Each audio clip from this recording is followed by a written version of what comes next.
Joining us now to talk about this is Sally Cohn, CNN political commentator, Hillary Clinton supporter and columnist for the Daily Beast, and Betsy McCoy, a former lieutenant governor of New York, Donald Trump supporter, and senior fellow at the London Center for Policy Research. Welcome to both of you. Thank you. Thank you, Carol. Okay, so Betsy, do you think that Trump's strategy won over the women that he needed, those suburban Republican educated women? I do. I think that creating this separate little event before the debate kept the issue of the treatment of women off center stage, because what the polls show, the Gallup poll, the Pew poll, is that women, like men, consider the top two issues to be our stagnant economy and the increasing threat of terrorism.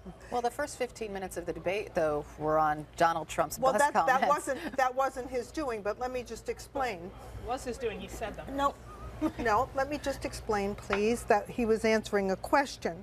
But Mrs. Clinton isn't running on jumpstarting the economy or addressing the threats of ISIS, because her party has failed on both those issues. So she has turned the debate to a debate over political correctness. That is the theme of her campaign, the speech police. Political correctness? Yes, let me just finish. She has said she's going to make sure that men talk respectfully to women, that whites are taught to show more humility in the presence of blacks, that chubby beauty queens won't be fat shamed, that illegal immigrants will feel welcome, and that people who disagree with her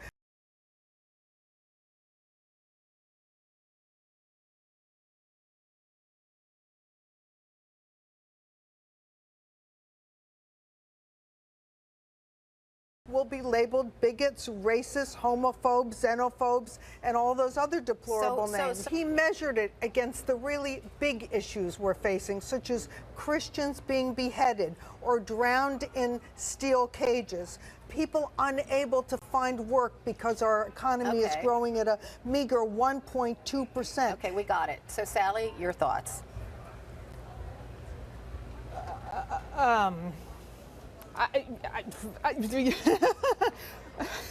You know, I find myself a little speechless at the moment, Betsy, and that's not a common phenomenon. Look, Hillary Clinton has a plan for the economy and for not only creating jobs, but creating jobs with good wages. She has a plan for defeating ISIS. Notably, and this stuns me, I don't know how we've gotten to this point as a country, Donald Trump repeatedly was asked very clear, very simple questions about his strategy for how he would replace Obamacare, how he would deal with ISIS, how he would address tax issues, and he did not answer the questions. He just, hang on, I let you talk. Yep. He just kind of vomited a word salad all over the place. Now, that being said, I'm sorry, Hillary Clinton, this is like saying that Donald Trump trying to blame Hillary Clinton for bringing up the birther issue. That is preposterous, it is untrue, and it is the definition of Orwellian.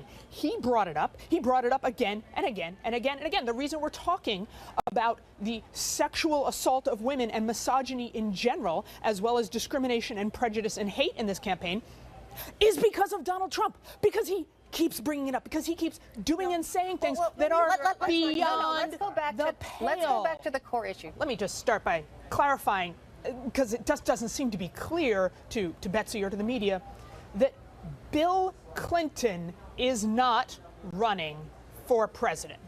Just let's get that clear for starters. And second, Donald Trump's message, his marketing pitch to the American people seems to be, don't vote for the candidate whose husband hurts women. Instead, vote for me, Donald Trump, because I hurt women. That's not it. What the heck is happening here? All of Mrs. Clinton's paid ads are political correctness ads, pointing fingers at people she doesn't like the way they talk. Whereas her ads are his own words. She is quoting his own words, and he says they're nasty because his words are nasty. I'm sorry, but when does this stop? Going to elect the next president to be the speech police. It's not just Donald Trump's words. He bragged about forcing himself on women. He bragged about sexual assault. And by the way, if we want to talk about accusers, there are women who have stepped forward repeatedly.